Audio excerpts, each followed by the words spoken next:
Hello, my name is Luciana. Currently, I enroll doctoral program in management, specializing in strategic management study of health services.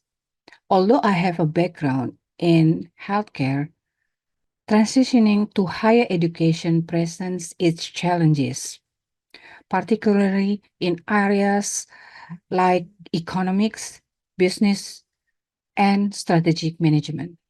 However, I'm dedicated to overcome those challenges by employing various learning methods, such as breaking down complex materials into digestible parts. My goal is to grasp the bigger picture of this new field by the end of this semester. To aid my studies, I create a simple PowerPoint presentation that outlines the fundamental concept that I hope it's relevant to my upcoming dissertation. This presentation not only facilitate my learning process, but also bring me joy. As I delve deeper into this subject matter, moreover, I'm using this video as a tool to improve my English proficiency, as it is the primary language of the references I need to comprehend. I want to extend my sincere apologies for any shortcoming in this presentation. The images and templates used are sourced from internet. Now I'm eager to begin my presenting my PowerPoint shortly. And uh, I welcome any feedback or suggestion that you may have. Please leave a comment. Thank you for your attention. Now let us begin. So this is about the resource-based view of the firm. It's from Professor Jay Barney, Professor Mike Wright, and Professor David J. Ketchen. It's from the journal The Resource-Based View of the Firm 10 years after 1991. So it's been a decade since its emergence. The resource-based view, or RBV, has significantly influenced strategic management and its related field. RBV was introduced as a concept for sustained competitive advantage.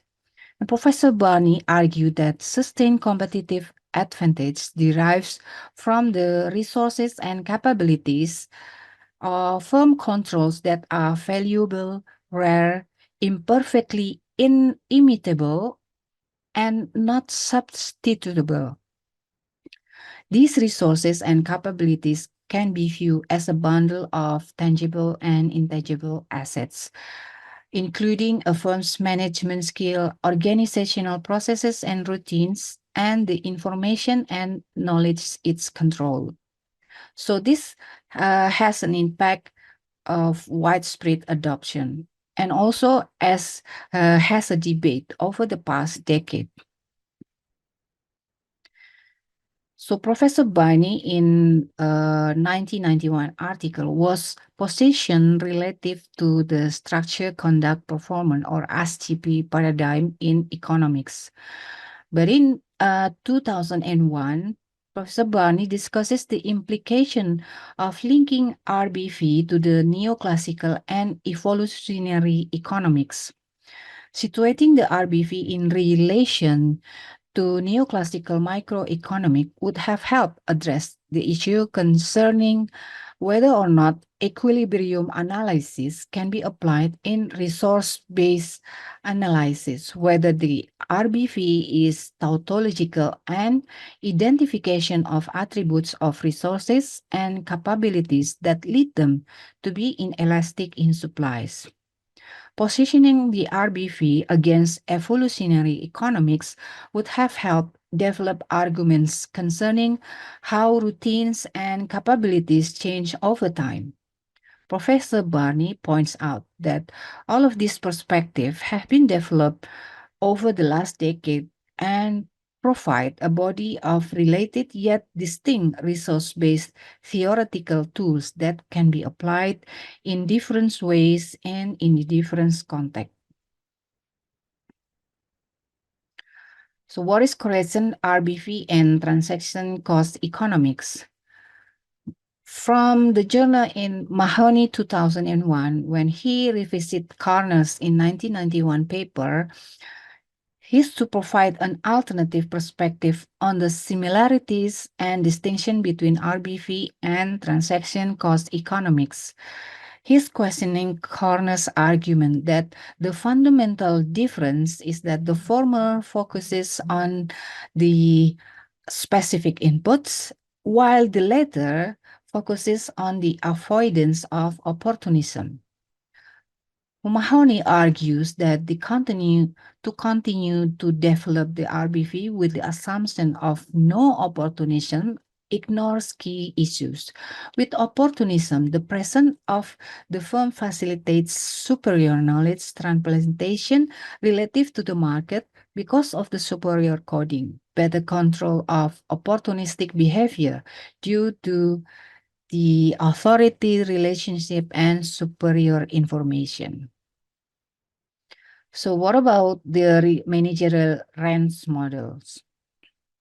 Castañas and Helfat 2001 present an expanded classification of managerial resources and explain how it relates to other classification of managerial abilities, such as those dealing with the leadership qualities or functional area experience and the fundamental resource-based characteristics of scarcity, immobility, and inimitability.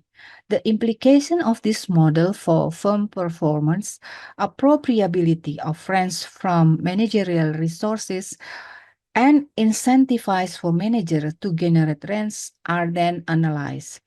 The authors argue that managerial resources, which cannot be imitated quickly or which may have imperfect substitutes, do not by definition generate rents, especially if efforts and motivation are lacking or misdirected.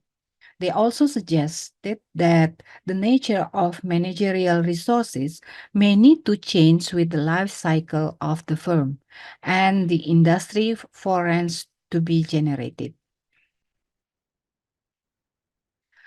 What about resource complementarity? Harrison, Heath, Hoskinson, and Ireland in 1991 presented an evidence that suggested resources complementarity, not similarity, was associated with higher performance in acquisition. Action to gain complementary resources allow firms to learn new and valuable capabilities. They also show that strategic alliances may be an attractive alternative for assessing complementary assets because the investment or long-term commitment is less than that required in acquisition. Identity-based view of sustained competitive advantage.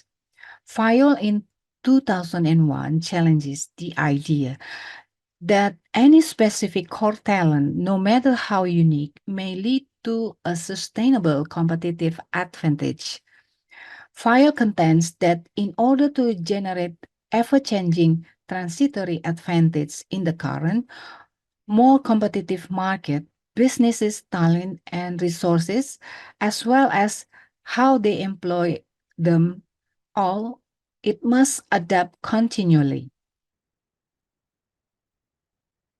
So RBV in human resource management has made important contribution in the rapidly growing area of strategic human resource and management. It sets by Wright, Dunford, and Snell in 2001. The emphasis on people as strategically important to a firm's success has contributed to the interaction and conversion of strategy and HRM issues.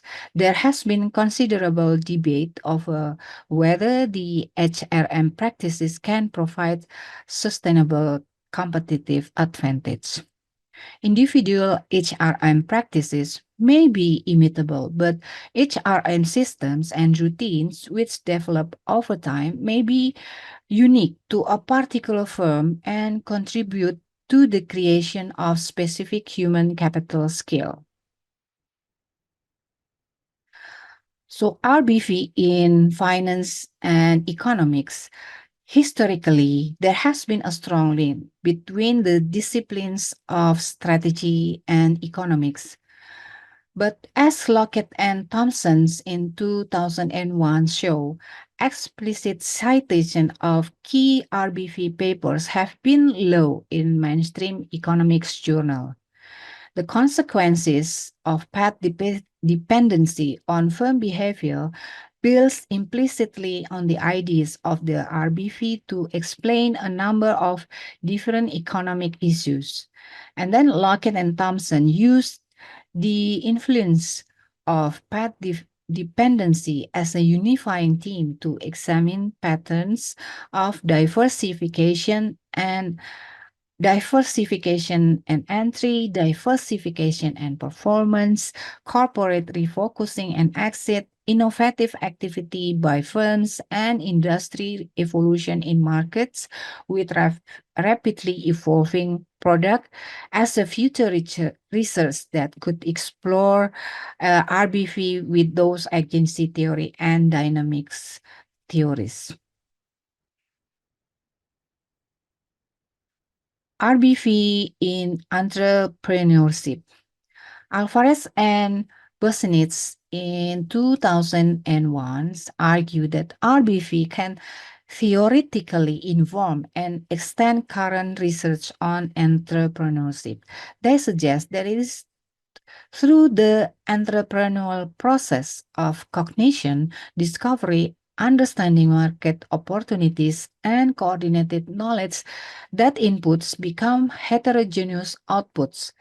They attach particular importance to the role of heuristic-based logic in enabling entrepreneurs to quickly learn about and assimilate the implication of new changes for specific discoveries. Entrepreneurial opportunities emerge when certain individuals have the insight into the value of resources that others do not. Social complexity is central to entrepreneurship as it may be essential to the exploitation of complex technologies and unique to certain types of entrepreneurs and hence difficult to imitate. From this point of view of the firm, they suggest that the entrepreneurs fulfills a crucial role in recognizing the value and opportunities presented by specialist knowledge and integrating it to create trends. What about marketing with RBV? Srivastava, Fahey, Christensen in 2001 argued that marketing scholars have devoted remarkably little attention to applying RBV as a frame of reference in advancing marketing theory or in analyzing core challenges in marketing practices. RBV proponents have downplayed the fundamental processes by which resources are transformed through managerial guidance into something that is value to customers. They highlight the importance of the need for far more fine-grained analysis of the resource competitive. RBV research needs to identify precisely how customer value in the form of specific attributes from its benefits, attitudes, and network aspects as it's intended, generated, and sustained. Also, marketing research must address how change in market-based assets and capabilities also contributes to customer value creation or deprecation advantage connection by examining the potential contribution of marketing to RBV. So further work is required to identify and document it how particular market-based assets and capabilities contribute to generating and sustaining specific forms of customer value. There needs to be a particular analysis of the interaction between market-based assets and market-facing processes, as well as their linkage to customer value dimension. RBV also suggests the need for RBV and marketing to directly relate marketplace, especially in customers' changes and the needs for changes in queue resources. So it will be the future research for market student to relate it with RBV theory. And RBV in international business. Peng in 2001 asserts that the established research area of multinational corporation and market entries can be considered to have been enriched by the RBV, while there are three new areas. There is strategic alliance, international entrepreneurships, and emerging market strategies that have been propelled by the RBV. The RBV has helped to specify the nature of resources required to overcome the liability of foreigners and provided a bridge to investigate the resources that provide a foundation for products and international diversification. The RBV literature has also shown that subsidiary capability building facilitates more knowledge flows within the MNC or multinational corporation. Significant international experience by top managers represents firm-specific tacit knowledge that is difficult to imitate. The RBV contributes to foreign entry mode research by suggesting that such strategies are pulled by the resource capability of firms abroad as well as being pushed by the firm specific advantages possessed by the MNC. So what is the agenda for further research? RBV research has been important in understanding the changing benefits of unrelated diversification as economic institutions develop. Peng argues that the transition economies, there is need for further research on the problems in developing resources capabilities by state-owned enterprise. And with respect to the problems in attracting more MNCs to invest in this country to provide necessary resources. So further research agenda maybe in dynamic capabilities, corporate governance, and about management buyouts. Studying the role of governance in management buyout and venture capital financing will enrich the body of knowledge of this RBV theory.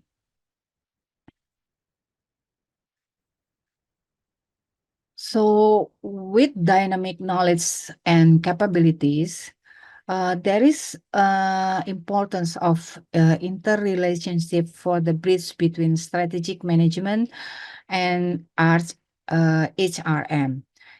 Said Wright, Danforth, and Snell in 2001. But few all consider this link with respect to the capacity to continually reconfigure an organization competitive advantage and concludes that in some environments, sustained competitive advantage may not be possible. Much of this literature concludes that competitive advantage can exist in dynamic markets only because of the ability of firm to continuously change, and that sustained competitive advantage are not possible in this market.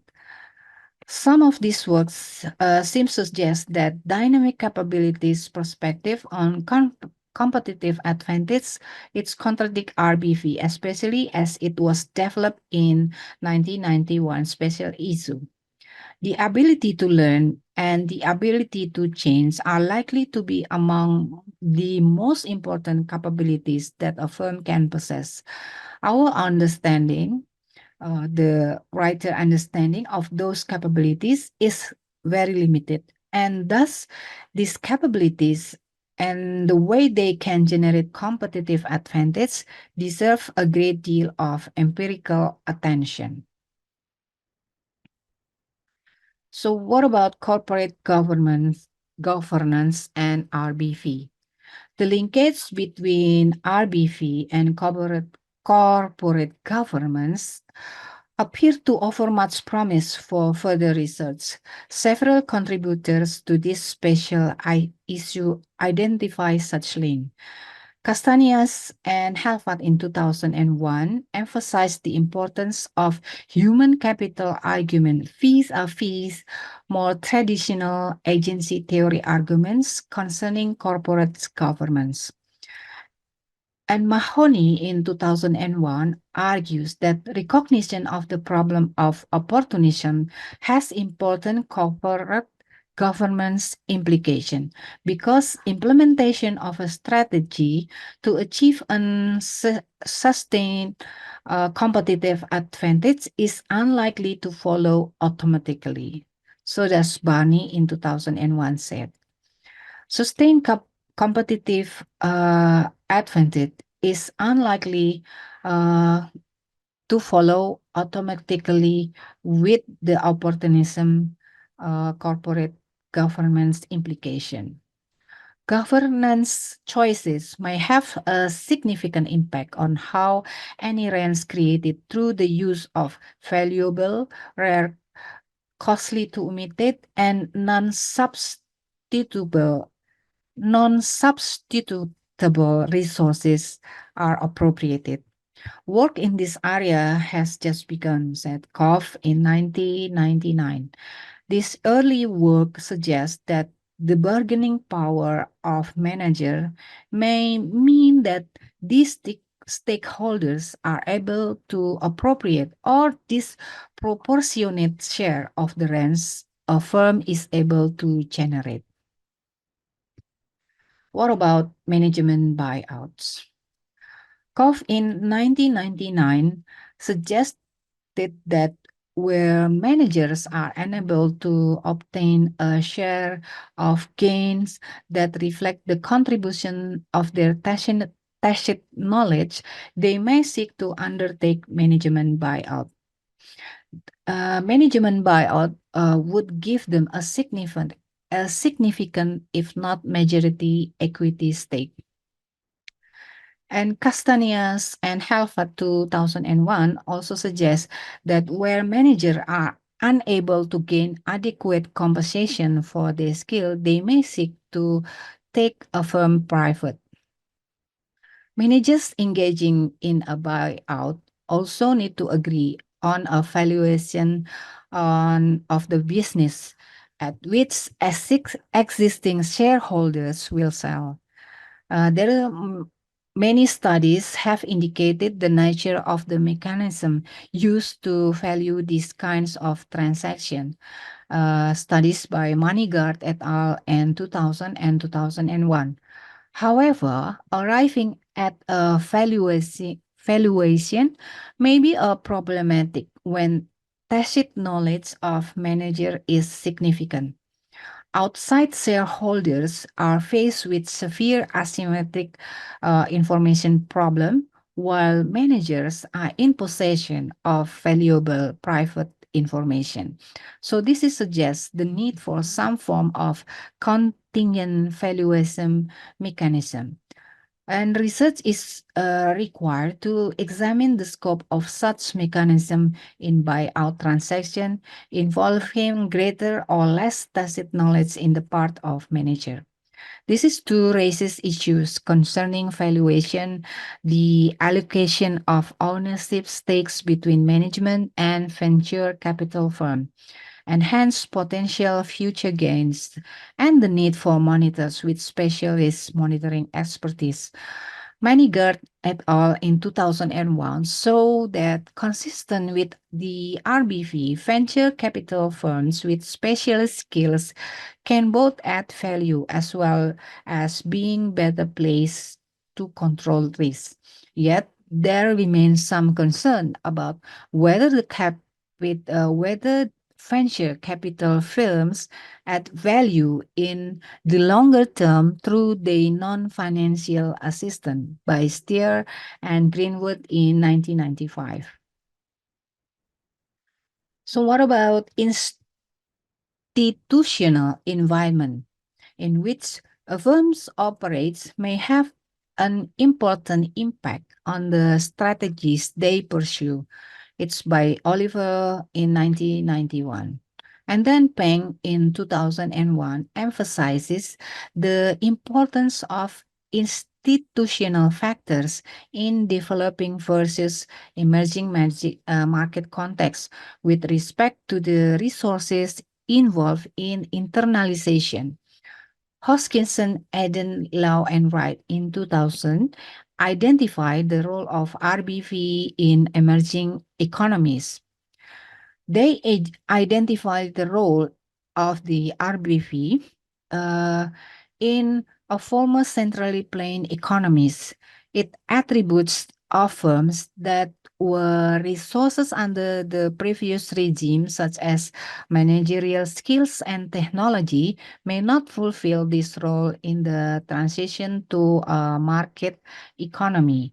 And this raises issues concerning how firms can acquire the necessary resources and the barriers to doing so. Entrepreneurship and RBV. Rangoon in 1999 provides an interesting RBV perspective on how small, medium-sized enterprises can develop a sustained competitive advantage based on detailed analysis from 14 case studies. They identify there's an importance of three basic capabilities. There is innovative capabilities, production capability, and market management capabilities. And then there was an analysis of habitual entrepreneurial behavior that it may contribute to understanding an important aspect of the need for dynamic capabilities to achieve new resource reconfiguration that convey a series of temporary advantages. It is by Eisenhardt and Martin in 2000. Which habitual entrepreneurs are able to create greater sustainable competitive advantage? Do habitual entrepreneurs possess cognitive abilities that enable them to repeatedly identify and exploit entrepreneurial opportunities? Does learning from repeated entrepreneurial behavior lead to the identification and exploitation of better opportunities, or do entrepreneurs continue to repeat previous mistakes?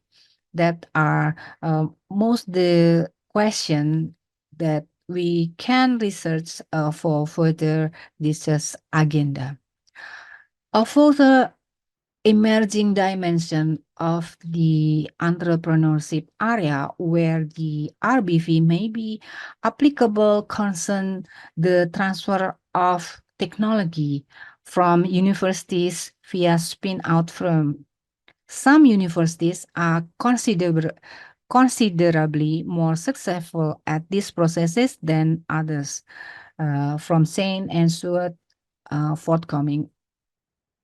Academics may develop novel innovation, but may not have the requisite attributes to turn this innovation into firms with a sustained competitive advantage in the marketplace.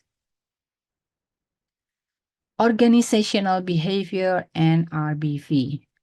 For organizational organizational behavior, and the RBV represents an opportunity to link micro organizational processes to the success or failure of the organization.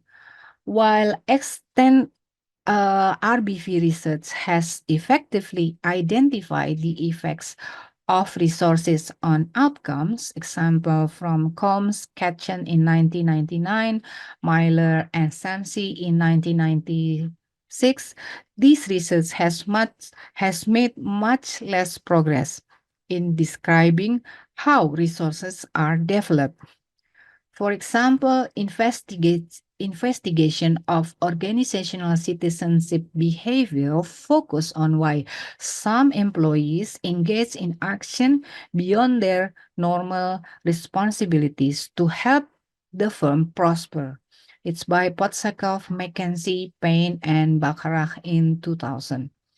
Investigation of mentoring detail how superiors attempt to aid subordinates directly and the firm indirectly via transferring tacit knowledge accumulated through years of experience. It's a research from Scandura in 1999. 99 1998, I'm sorry.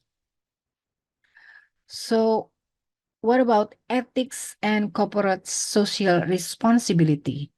So the RBV suggests that the attention to how a firm's ethical stances can shape and are shaped by the firm's culture may be fruitful. It's from Barney in 1986.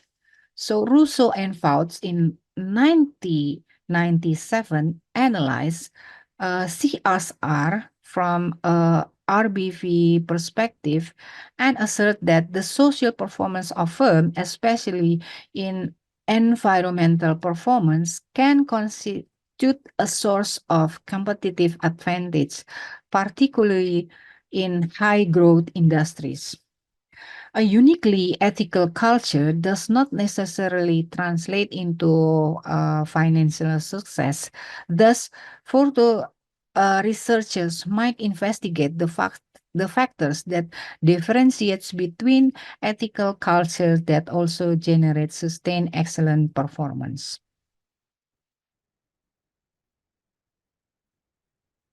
So in the field of management information system, RBV has important implication for the study of this management information system.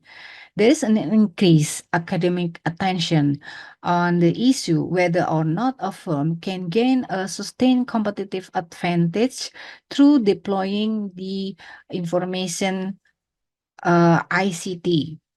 The ICT, information computer technology, the available evidence suggests that ICTs cannot generate rents. Instead, a firm must often deploy the most recent ICTs is to simply keep pace with competitors. It's by Powell and then Mikalev in 1997. From the perspective of the RBV, this is not surprising. Technologies that can be readily transferred should not generate rents. RBV thus hint a potential source of sustained competitive advantage in the context of ICTs. The interface between skilled users and ICTs might prove to be inimitable.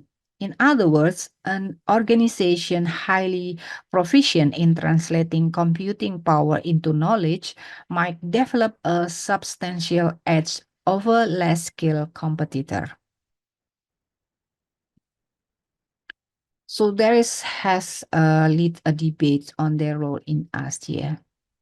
But RBV suggested ICT alone may not generate trend. And skill user interaction with ICT might be inimitable and valuable. But there is a methodological challenges in RBV research. Peng in 2001 notes that none of the internalization studies he reviewed directly measures organizational learning as an intangible resources.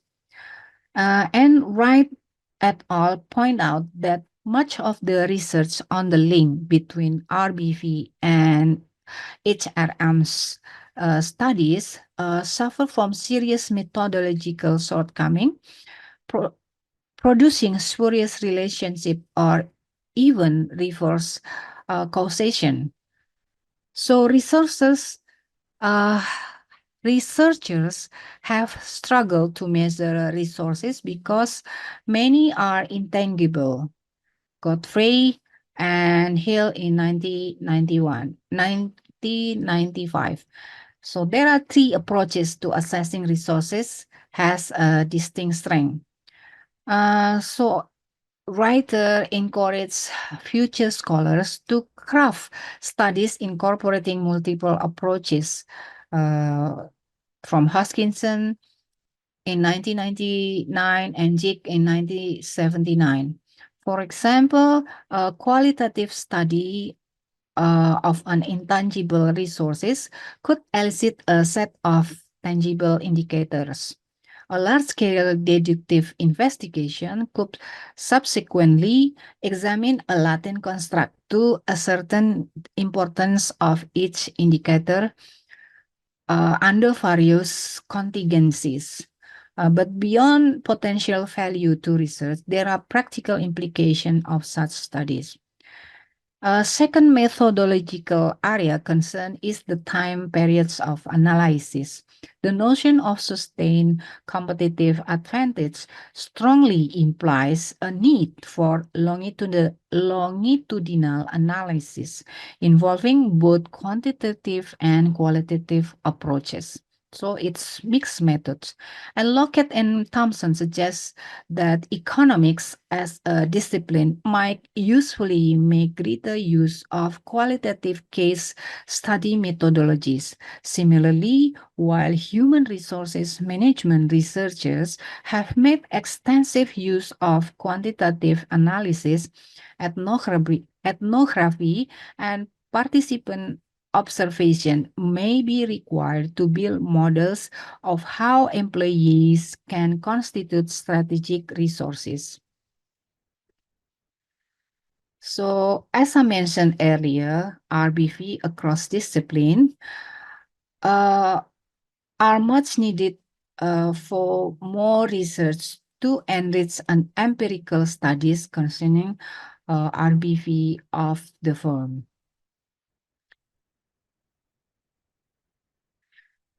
And the conclusion and future outlook, the passage of time has demonstrated that the articles in 1991 of Special Issue have made giant contribution to the study of management. And the author hoped that 10 years from now, the papers offered in this special issue will be judged similarly. They also hope that readers of this issue will be inspired to offer potentially giant contribution of their own. Thank you for listening.